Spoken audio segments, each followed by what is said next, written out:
5, 4, 3, 2, 1. The pit stop is vital to every race team's success. Pull off the track, let your team go to work. Outside, clear. Change all 4 tires, fill the fuel cell, and make needed adjustments, all in 8 seconds or less. Wow, you know, we always look at unemployment figures in this country, and we have uncovered one that is shockingly dramatic, and we're going to talk a little bit about it on today's show. Hey, the pits are open. Will Marotta, your host, Alex Smith, our engineer producer. Of course, you guys watching on Speed Sport, we're so grateful for Speed Sport, our partnership with them. And if you're watching as a recorded piece on YouTube, please like and subscribe, or maybe you're listening on Spotify, follow us. Appreciate that very much. Also, if you wouldn't mind going to our website, thepitsareopen.com, sign up for our weekly newsletter. That is growing. Alex, we had a 55% open rate on that last week. I was one of them. And we're over 5,000 subscribers. I don't know how it happened. And we got the bot setting set so it doesn't count the bots that you never know anymore. But I mean, it was an unbelievable open rate. But anyway, we send it out once a week, and it really just has some racing news, courtesy of Speed Sport, and then we always give you a preview of what's happening with the coming episode of the show, and then some of the commentary that I provide, because I've been writing a lot on LinkedIn the last few months, and I've been dropping some hints about something that might be coming along the way. But I did this article last week that came out and did a lot of research on it, and was shocked. And some people think it's actually worse than this. But if you count all the race drivers in the United States, drivers that have come through karting, midgets, up to, a level, they hit a certain level, they kind of hit a glass ceiling, if you will, whether it's in sports car or in sprint car or in IndyCar Development Series, and they can't get any farther. And so they run out of rides. And so you've got an enormous number of drivers. And just to give you an idea, I mean, the SCCA alone, this is their fact, registered competitors that the SCCA has track of. Are you sitting down? 12,000 drivers. If you count all the drivers in the United States in every series, I mean, you're talking about tens and tens of thousands of drivers who, are, and it's kind of an inverted funnel. A funnel normally is like this, right? But this funnel is like this. It's wide at the bottom and extremely narrow at the top, because you think about it. You got 27 seats in IndyCar at best. You got 24 seats currently this year in Indy Next. You got maybe 45 total seats available because they have multiple drivers in IMSA with sports car racing. And then you probably got 40, 35 in truck, 35 in O'Reilly, former Xfinity. You've got maybe 36, 38 regulars in NASCAR. If you add up all the seats in professional driving, NHRA, IHRA, if you add up all the professional seats in driving, you're probably under 500. As a total, right? And yet you've got thousands of drivers. Let me give you some examples. This name may be familiar to you. Linus Lundqvist he won an IndyCar race. He drove for Ganassi. He's on the sidelines because he doesn't have money. You've got Miles Rowe, who has shown streaks of brilliance through his young career. He's had to pause his career. Why? Lack of funding. Then you've got somebody like Ryan Sheehan, who was leading a Formula Series in the points and had to step away. Why? Lack of money. See, it's often not a talent problem. It's a capital problem. It's a money problem. It's a dollar problem. And so it really makes it hard for drivers that can't stay up. And you think about their families, right? A lot of times, these drivers will start in karts, they'll start in midgets, and they're spending anywhere from $25,000, maybe $35,000 a year. Simon Sykes, former national SCCA runoff champion and USF 2000 champion, Simon told me a couple weeks ago that now in karting, you can spend up to $100,000 a year in a season in karting. So these families are spending enormous amounts of money. And the problem is for most of these families, they either run out of money or they just decide enough is enough. So when you kids are moving up through the ranks and they start now getting to $400,000, $600,000 a year for a season in whatever the division is, well, the families can't afford it. And so now what are they become driver coaches, they get jobs on teams, they maybe can work for the series in menial positions. So when we estimate all of these things, we came up with this figure. This is startling. 70% unemployment among American racing drivers, male and female. That's only America. That's not the world. That's you could say it's North America. Now, a friend of mine on LinkedIn did a little bit deeper digging. He thinks it's closer to 92%. I'm not counting if a driver is coaching or working for a team, serving in engineering. I'm not counting that in these numbers. These are drivers that are not in motorsports, period. And we came up with 70% unemployment. That's startling. Well, we're hopefully out to change that. We're going to try to do something a little different. We're going to be debuting, I'll say, a new model in a few weeks. And the access to that model, which is a web app, we'll be debuting that first and only on our newsletter, the Pits Are Open newsletter, because we do have such an incredibly faithful audience. And even on an average week, we've got about a 39-40% open rate on that newsletter. We're going to be releasing that information about this model and the access to it on the newsletter, and then eventually we'll bring it to the program, and eventually then we'll make it public knowledge. So stay tuned for updates on that. But we just feel like there's a way that we can help drivers and help teams build enterprise value around their careers, around their teams.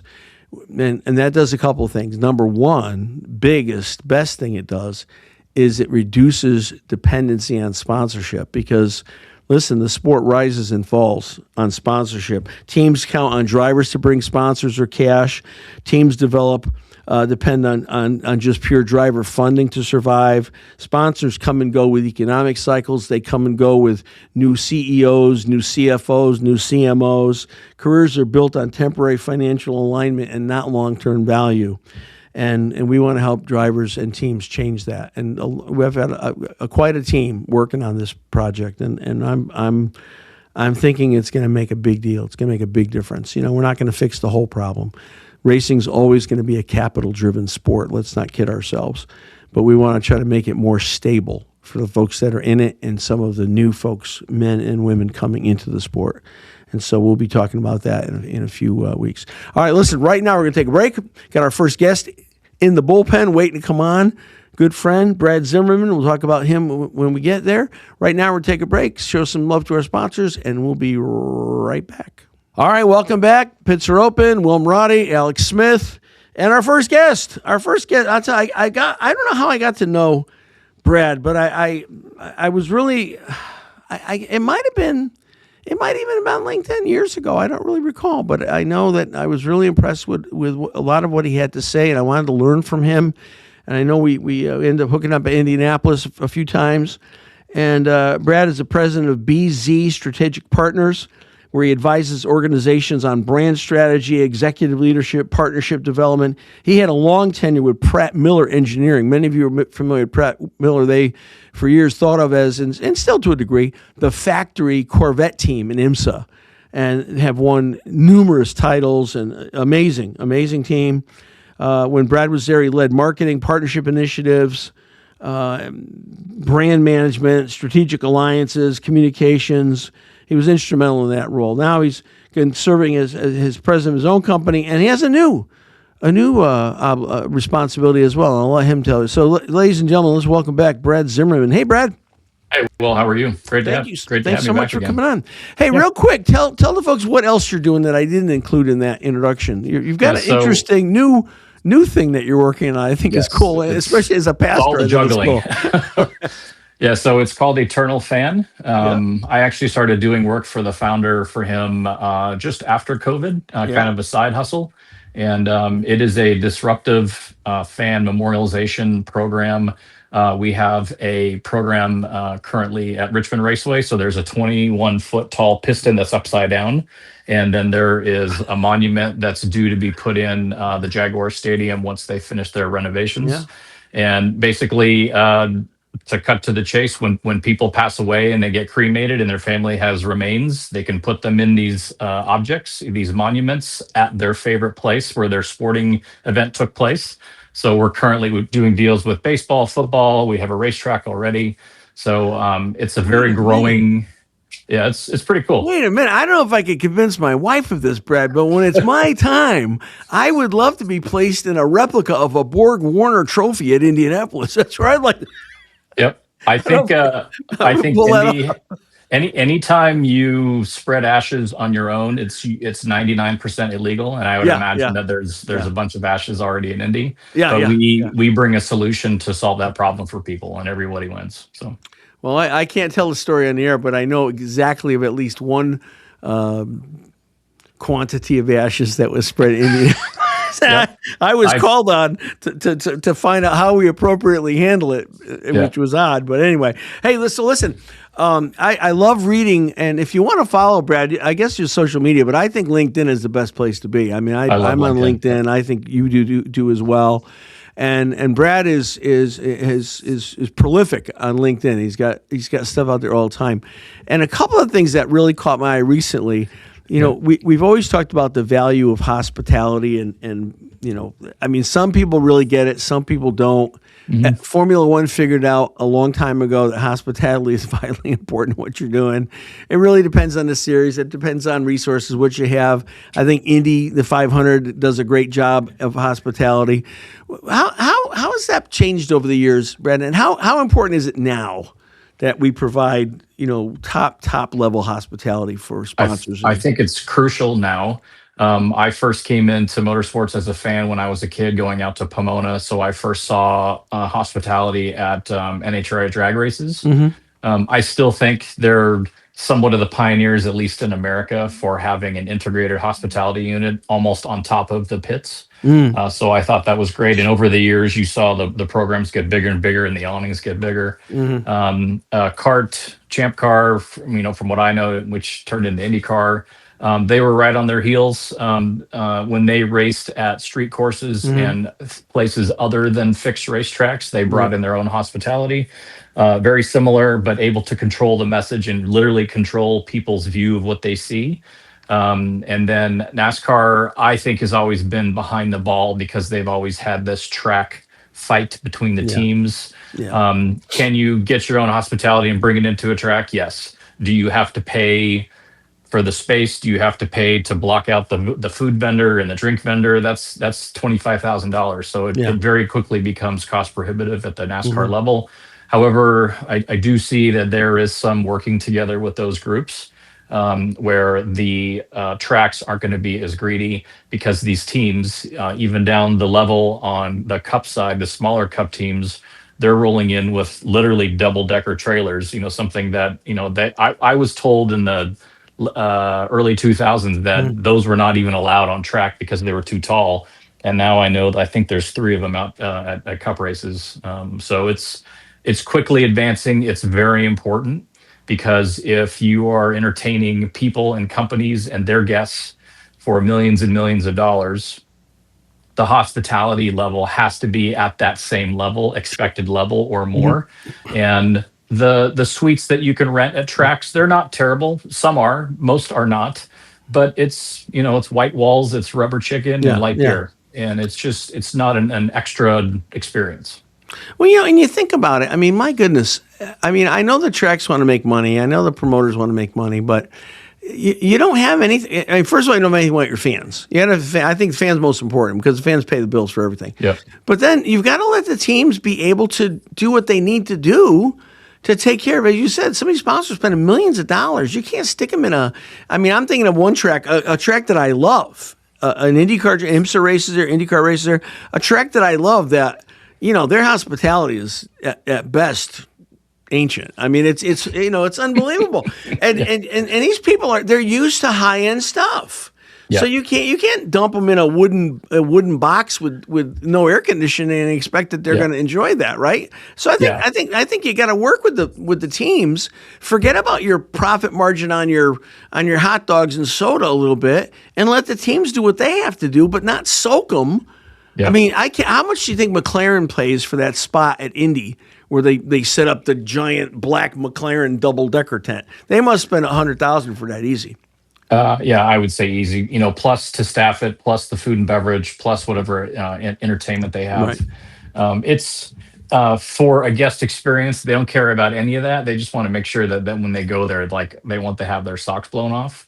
And I totally get that. But it's a balance. And I was thinking about this earlier, like your entire business team on the team side has to be dialed in because if you see a program coming in and they want to join, you need to make sure you capture that revenue within the sponsorship agreement right off the bat, because the last thing a sponsor wants to do is get a bill after the first race for $30,000. Right. And they're like, hey, we thought this was included. That sounds pretty easy and remedial to figure out. It happens all the time. Who's paying for what? What, why am I getting a bill for, $500 for branded lanyards? Like It definitely happens. We're a little team. I'm a little guy. I'm not a Penske, but I'll never forget a few years ago, we rented a number of suites in the Holman Terrace Club, which is the premier seating in Indianapolis. And I think I had 34, 35 people I was taking care of. And I was foolish. Now it's included. A few years ago, they changed it. They include food and beverage in the price, but it wasn't then. Yeah. So I said, you know what I'm going to do? I'm going to take care of our guys. And so I had open tab on race day. I had open tab on food, open bar tab. Now I expected food was going to come out to be several $1,000s. I got a bill from the track. The bar tab was $8,000. Oh, yeah. I'm like, how stupid am I? I should have given them tickets and said, you can have one drink and one beer and the rest you're on your own, right?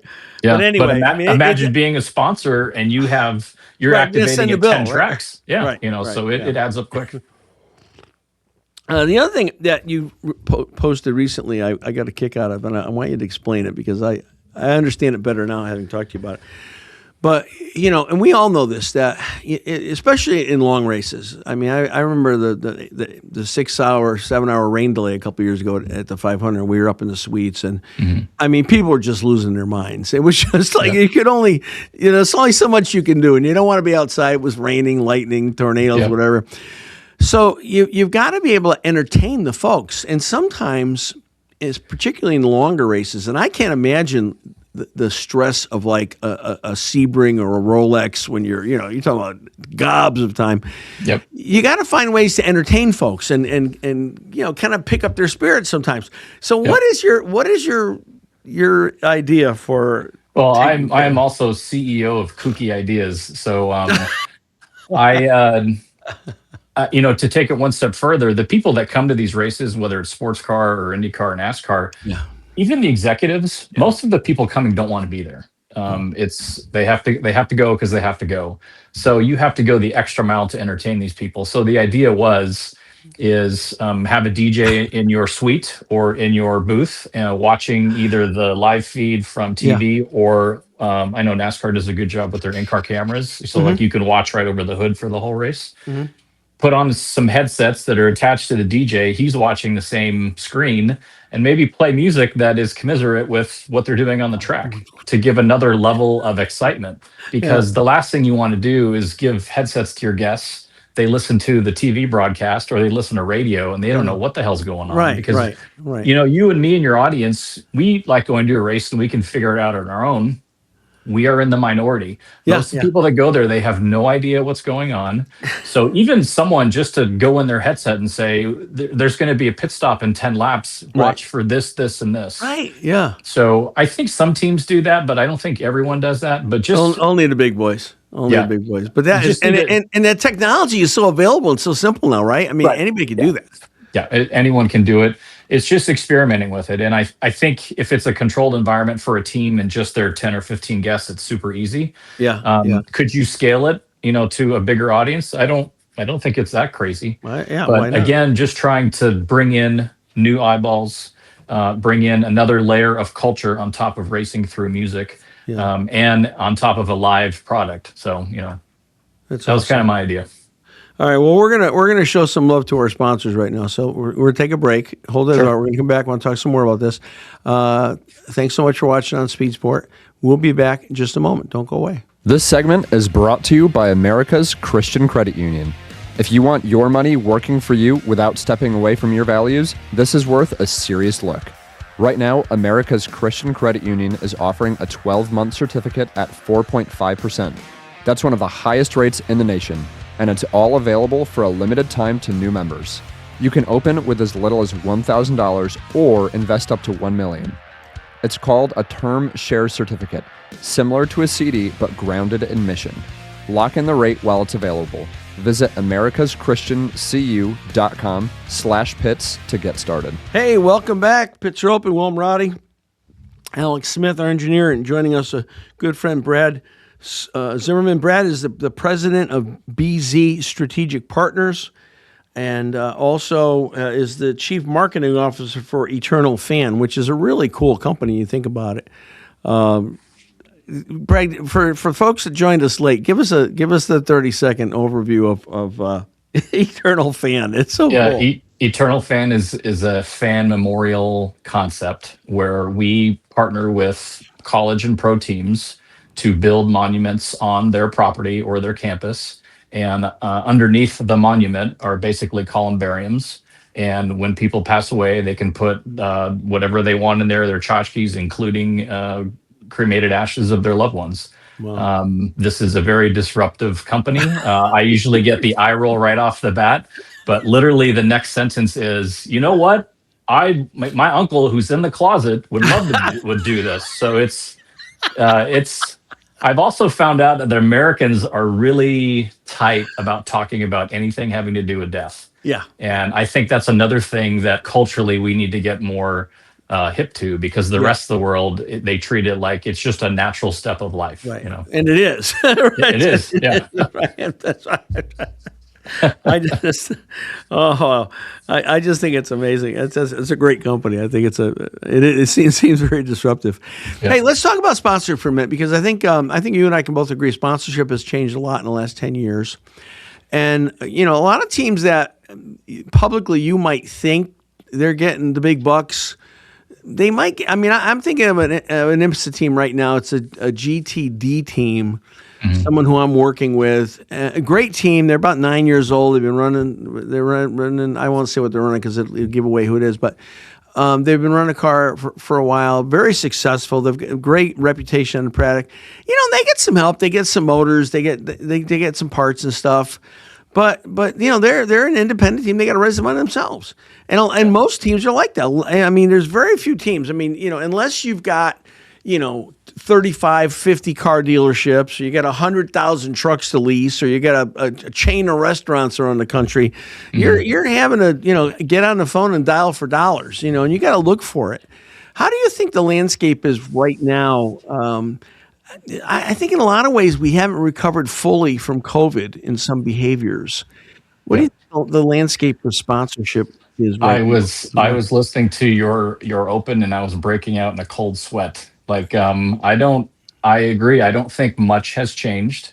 I have not been in it with a phone to my head calling for money for a few years, but I watch daily who's announcing new sponsorship, and I don't see a lot of that stuff in any series. Right. So as I said to you in our last time I jumped on your show, if you don't have a B2B, like a B2B with meat, and you can sink your teeth into it, it's still tough. I think the ability for NASCAR teams to go out to private equity and use the leverage of their now permanent charters could help. I think that's definitely a step in the right direction. I think IndyCar, they have a similar model, but they're just not worth as much. They just basically renamed their leader circle pot of money. So there's ways to get money. It's very finite.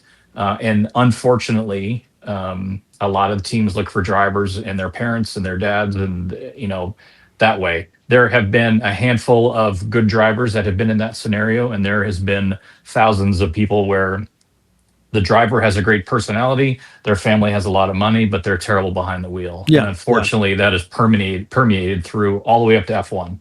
So it's just kind We of, won't mention any yeah, names, Brad.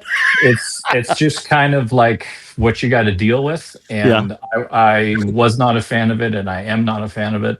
But unless the model is completely rewritten, I don't see it going away from that. Well, and it kind of always has been this way. It always has been a capital sport, and you've always had some small percentage of people that are there because they have the money but don't have the talent. But it's getting worse in terms of the costs are. I mean, even for a mid-tier IndyCar team now, you're talking 8 to 10 million per car per season, and you get into Penske level, you're probably into 15 to 20 million per car. Yep. And you're talking 30 million a year for a car in NASCAR. And even IMSA, again GTD series, which is the lower of the rankings in IMSA, you're going to spend $6-7 million there to be competitive. Yep. So I mean, again, unless you have generational wealth or someone that really likes you and is backing you, who happens to be wealthy, or you have that your own internal B2B play when you open a portfolio, there's bunches of businesses, it is really getting harder for people to break in. Yeah, I agree with everything you're saying. That's still true to this day. Joey Logano, people probably don't know, they basically paid for his ride all the way up. They're now sponsored with Pennzoil and Penske with all of his businesses, but his dad wrote a check the whole way. Connor Zilic, great kid, but I mean, he got shipped off to Europe when he was like 11 or 12. So his parents have been funding that. I think he's going to be the ones that will come out on top that does have the money and is a great driver. Right. But again, it's just kind of the nature of the beast. I still am a huge believer that IndyCar, because they're probably situated better, they need to go to Amazon and say, take it for $1. We'll sell you the whole thing. We'll stream all on your platform. But they need to be able to connect the cars and the logos on the cars to your remote control so you can buy products and services and get information during the race. That's so smart. Yeah. And that way, when they click on it, the sponsor says, I spent $1 million, but I received $4 million in revenue. Right. This becomes an easy math problem for me now. Well, I just published, at the recording of the show, I published 2 days ago, an article, another article, LinkedIn, and the whole concept is why do so many potential sponsors stay away from motorsports? And again, it hasn't changed much, unless you have, as you said, the B2B with meat that you can sink your teeth into. Yeah. One of the things that I hear so much from potential sponsors, it's hard to ROI the thing out. Yeah. And these are business people. This isn't they're going to give you the money because they like you. They think you're a good person. There's a cause that you support because you're diabetic. I mean, that's all wonderful. But at the end of the day, it's how much are we getting out of this thing? We're putting in X. How much are we getting out is what. And it's hard. It's always been hard to ROI motorsports. Yeah, I agree. So like on the low end, $1 million all the way up to, 1 million viewers for IndyCar, all the way up to 3 million viewers for NASCAR. And then you multiply that by your races. Oh, that's a decent sized audience, but what's that going to cost me? 5, 10, 15, $20 million. And then I take that money and I look at what else I can buy for way more eyeballs if that's what I'm going after. If you're looking at it as a media buy, it's going to suffer. If you're looking to buy relevance within a very niche audience, I think that's where it shines.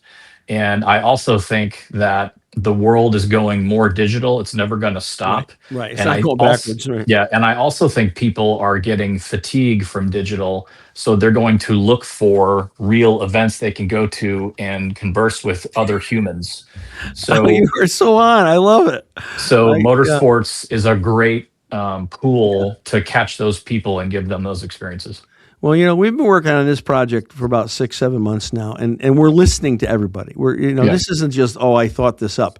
We've listened to everybody. We've researched. We've talked to people to find out what's the future of the sport and where are we heading and what do people care about. And I'm telling you, you hit on 3 or 4 things that are so the connectivity with people.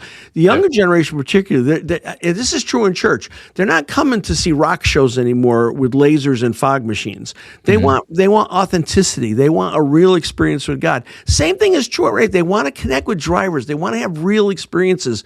And so the flash bang whiz stuff just isn't working like it used to work. And so when we come out with this program, I think people, and again, aimed to help drivers and teams build enterprise value around their careers, around their teams, so that they have less dependency on sponsorship and look more attractive to sponsors at the same time. Brad, we could talk for another hour, but we can't because we're out of time. So thank you so much. I always appreciate you. And good luck with Eternal Fan. When I'm ready to be cremated, I'm calling you. So, all right, cool. All right. Thanks for your time. Have a great day. Thanks so much. All right. Brad Zimmerman, everybody. All right, we're going to take a quick break and come back with our next guest, another bell ringer. If you like simulators, this is the guy you want to listen to when we get back. Don't go away. We'll be right back. This next segment is brought to you by Redline Ace. In racing, image isn't extra. It's part of the competition. Redline Ace understands that, and they build visuals that command attention the moment you roll onto the track. Located just minutes from the Indianapolis Motor Speedway in Speedway, Indiana, Redline Ace specializes in high-performance motorsports graphics trusted across every level of competition. From custom car wraps and full-team branding to helmets, haulers, hero cards, and more, they make sure your presence matches your performance. See the difference for yourself at redlineace.com and find out why champions trust Redline Ace to keep their image in victory lane. All right, welcome back. Pits are open. Will Marotti, your host. Alex Smith, our engineer and producer. Technology is so amazing because I've been using AI more than ever, and there's certain things it's really good at, and one of the things it's really good at is helping it with research.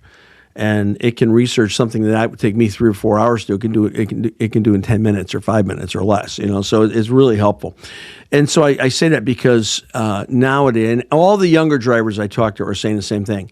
If you're a driver today and you're not spending quality, quantitative time on a simulator, you're already behind. You're already losing out because these gals are on simulators constantly.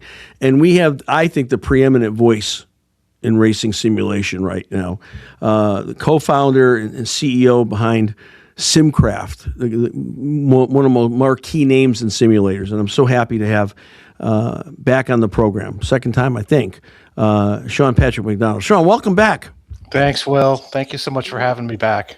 I got to tell you, I'm fascinated by conversations I hear, podcasts I listen to, blogs I read, the controversy out there about simulators. And I don't know, I'm not a simulator expert by any means, but it seems to be the most argued point of simulation is motion versus non-motion. Yeah, and that's true. I have some speculation or theory as to why that's the case. Okay. I've been building SimCraft systems since 2008 was the first one we produced. Motion is too vague a word to actually explain how a simulator works when it does have a motion component. Yeah. The world is just now, after 18 years of doing this, starting to pay attention to how the motion is achieved.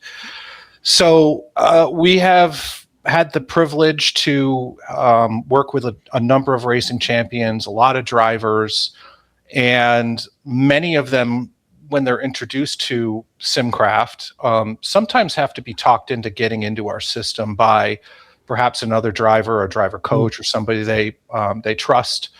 And the hesitancy has to do with previous experiences in simulators that didn't move correctly and made them feel strange, weird, sick in some cases. And if you actually do a little homework about the approach to moving a cockpit, there's 7 or 8 different ways to do it. SimCraft does it our way. And scientifically speaking, we're working on proving how it's the right way to do it. Well, I mean, you mentioned this is so naive to say motion versus non-motion, because I mean, you can go to an arcade and you can get on a super bike and it's got motion, but it doesn't help at all. It's not teaching you anything, right? Yeah. So I mean, to get the seat feel that you get in a car, it's a different motion. I mean, you're singing my song, Will. I mean, the whole point is to feel the car, and if you're not feeling the performance of the car, then what are you doing? You're moving around. Yeah. You're successful at that, but the brain is really what we started paying attention to. We started working with a smart mind, Dr. David Ferguson out of Michigan State University about 4 years ago, and he actually showed us how to measure fidelity in a simulator, and it's by measuring what the brain says is going on during a simulation. So if you use a modern EEG, it's a clinical device that tells you what's going on up there during a simulation. It can measure focus, attention, all those things that you can also measure in a race car. And he was able to, and this is not peer-reviewed information, but he was able to provide us a white paper that said, in a SimCraft device, 45 minutes, same drivers that were baselined in an actual car, had no loss of focus, had no loss of concentration, no fatigue, and were just continuing to perform the act of turning out laps. Wow. I mean, I've heard some drivers tell me, and oddly enough, we had this discussion with a lot of folks at PRI, which you guys had a huge presence there. We did. And you personally had a lesser presence there because of some medical things. I did. And I've had some drivers say that what some of the sims, not SimCraft, but some of the sims they've experienced that had motion, they would prefer not to have the motion at all. That's my They don't advice think it as helped well. them. Yeah. Right. So, I mean, a sim's about 3 things, Will. It's about 3 human senses: what you see, what you hear, and what you feel. And if you can get what you see and what you hear right, and what you feel is wrong, you're better off without it. You're better off with just the 2 senses. And that's, that's one man's opinion. Yeah, yeah. But I mean, it seems to be the majority opinion among people who actually drive race cars because, again, what value, if you're not getting the right input, what value is it, right? Or right output, I guess I should say. Well, I mean, a lot of drivers will actually openly admit, too, that they drive based off of feel. They don't, yes, they have to see out the windshield and make decisions off of what they're seeing and also what they're hearing, I suppose, as well. But seat of the pants feel, and there's still a lot of drivers out there that don't understand it's possible if you move the cockpit correctly. Yeah. We're going to talk about that because I know there's a lot to it. I don't know how much you can get into. We'll have about 10 minutes left when we come back for our next break. But I want to talk more about, what does it take to create the right feel, number one, and then the products that you offer. And what are we talking about?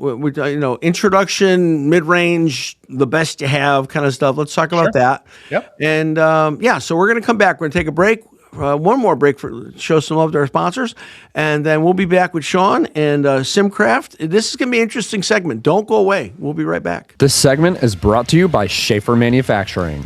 Schaefer Oil. When performance is non-negotiable and equipment is pushed to the edge, Schaefer shines. This is protection that shows up when things get pushed to their absolute limit.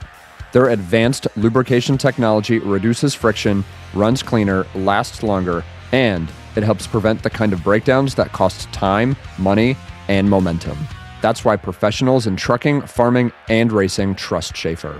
No gimmicks, no shortcuts, just performance that holds up. Learn more at SchaeferOil.com. All right, welcome back. Pits are open. So happy to have you guys watching us on Speed Sport. Again, if you're watching as a recorded piece, maybe on YouTube, do us the favor. Please like and subscribe. It helps. And then also if you're listening on Spotify or another platform, like and follow us as well because we'd love to have you in the family. We got Sean Patrick MacDonald with us. He's the co-founder. I say co-founder, really co-founder with your dad, right? I mean, that's how. Yeah, SimCraft was born as a retirement project. My dad was a flight sim guy, and I was super fortunate as a kid, exposed to programming when I was 8 years old. We were first house in the neighborhood with a personal computer, so my dad pushed me towards being a nerd very young. You would get along great with our engineer Alex. His dad, sure I would. Alex had a keyboard in front of him when he was like 6 months old. So it's like, it's really cool. I mean, I imagine, I know this is true. I don't even have to guess this. So I'm a big space nerd. Yeah, When I was watched a kid, the launch as well last week. Mercury, Apollo, the shuttle, of course, and I'm sitting there salivating. They're going to take off. They're going to take off, and I was so disappointed. The coverage that I saw on the Artemis takeoff was the worst I'd ever seen. They did better. Jules Bergman did a better job in 1968 than these guys did this year. Anyway, long story short, but I know like simulator in space flight is incredible, right? They have to have that. They must spend, I mean, millions. Is that enough, or is it more? I mean, how much? It's millions. It's millions. I mean, actually, NASA is the only example I could give you that when they actually created their mission trainer, the lunar lander, they had to train these guys how to fly in zero G, right. And they created and this is 60 years ago, 50 years ago. And you can look it up. I think there's a link on our website somewhere, but it's essentially 3 gimbals, the pilot's in the middle, and he's rotating roll, pitch, and yaw, trying to control the spacecraft the way all vehicles rotate. So my point of bringing that all up is I've got to guess that the same technology to create motion in a NASA simulator is probably close, if not exact, to the motion that has to be created in a SimCraft simulator. Am I close? Yeah. So I'm going to try to stay non-technical as much as I can. This gets into physics. It gets into. There's this guy named Leonard Euler back, 300 years ago that discovered lots of things. One of the things he discovered was essentially how vehicles rotate and where they rotate. And long story short, there are 6 degrees of freedom in every vehicle. They rotate 3 ways and they move fore and aft, left and right, and up and down. So 3 translations. Mm-hmm. But the intersection, XYZ, is kind of the reference that people typically use when they're talking about coordinate systems. You need to have an origin where all the stuff comes from, or where it sort of is a governing body from where all the mathematics reference. And it's called a mutually perpendicular axis, right? So you have your Z, your X, and your Y. And each one of those represents a rotary degree of freedom and a translational one. And the intersection of all 3 of those, the point, is the center of mass of a vehicle. Mm-hmm. So my father balanced his cockpit for his flight sim at its center of mass because he didn't have powerful forces. And as it turns out, you could balance a 500-pound cockpit or a 5,000-pound cockpit at its center of mass, and it takes very little force to rotate it, which is exactly why he did it that way. Wow. Consequently, what he accidentally discovered was the resulting simulation, which is independent degrees of freedom. So every degree of freedom is working apart from the others. Mm-hmm. This is what the brain expects when it feels motions, especially ones stationary in this case, where you don't have the G-forces. You've been in a race car or even go down the highway a little fast, you start to feel forces on your body. We don't feel forces on our body because we're not moving around in a translative way where you would create a G-force. Mm-hmm. So, ultimately, the human brain's conditioned, though, because you've driven cars and you have expectations of how they feel and how they operate, you expect independent degrees of freedom, and you expect the vehicle to rotate at its center of mass, although most people don't know why. So my dad built it this way to achieve motion with low forces. He actually used a vacuum cleaner to move his original SimCraft around. You can generate 16, 17 pounds of force from a canister style 2 PSI vacuum cleaner. And little plug for Electrolux. Well, yeah, this is before the age of electric actuation and what we have now. So we're like, we're happy with what we have. Yeah. But it's a fun story to tell. But I mean, I flew it, Will. I flew his vacuum cleaner powered SimCraft on roll, pitch, and yaw that intersected at the center of mass, and it felt like I was in a plane. And that's one of the reasons that after he passed, I decided to leave my career and pursue building a company. Wow. How old were you when that happened, Sean? Well, my father passed About. in 2002, so that puts me at 29 years old. Oh, And I ended up leaving my software career a few years later in 2005 to focus full time on it. But if I had never flown his prototype, I would have no context for what he discovered. right, That if right, you move correctly, you believe it, and it right. activates this up here. So that's why Dr. Ferguson taught me a lesson 4 years ago that this is the measuring stick, right? You got to know how you're getting better, and you need to know what to measure in order to know progress. So you measure this, and you know when your progress is getting better.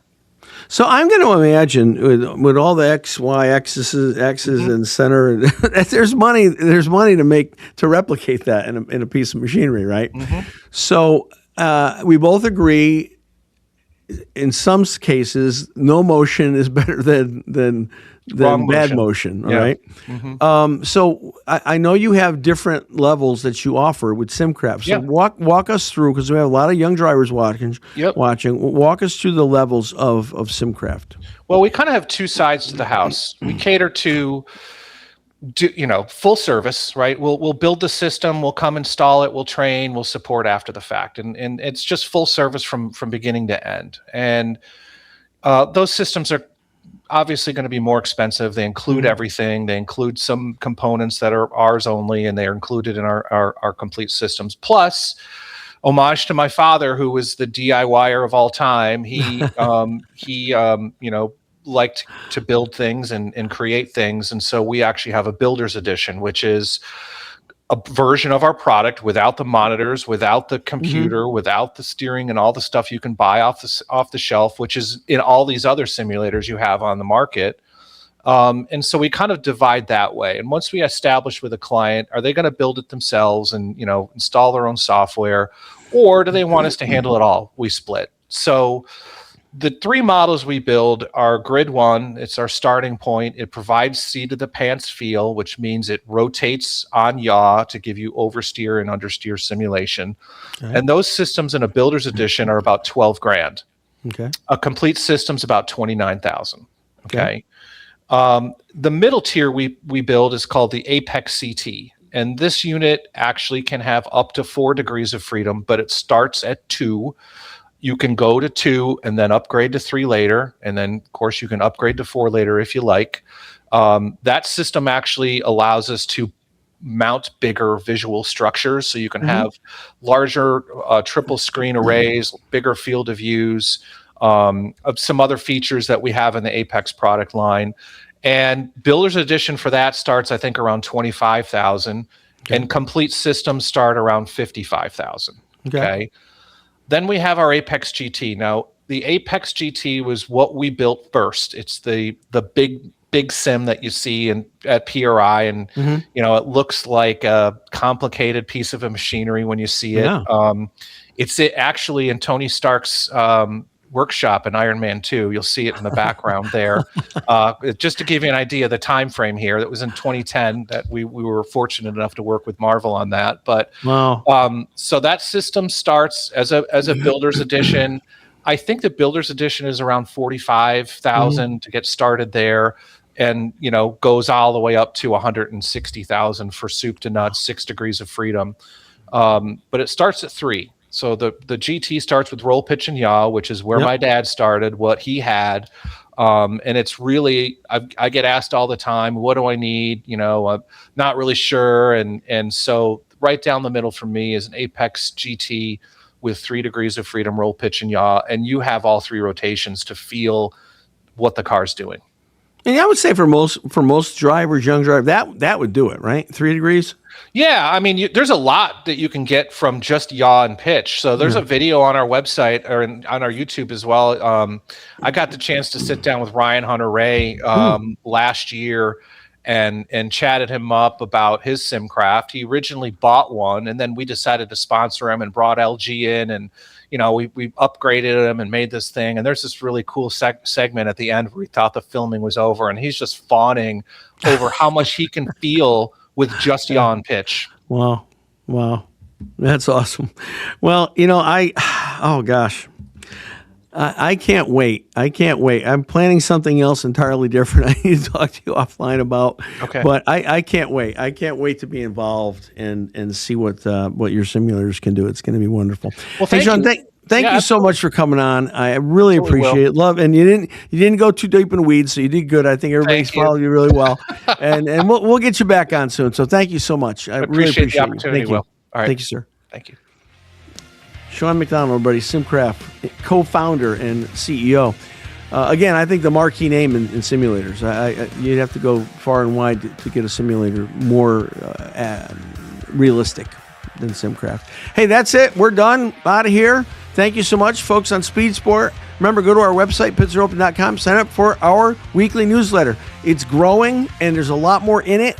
And there's some cool stuff that's coming out in the next few weeks. You don't want to miss out. Alex, thank you so much. Alex Smith, our engineer producer. Hey, God bless you guys. We love you. See you next week.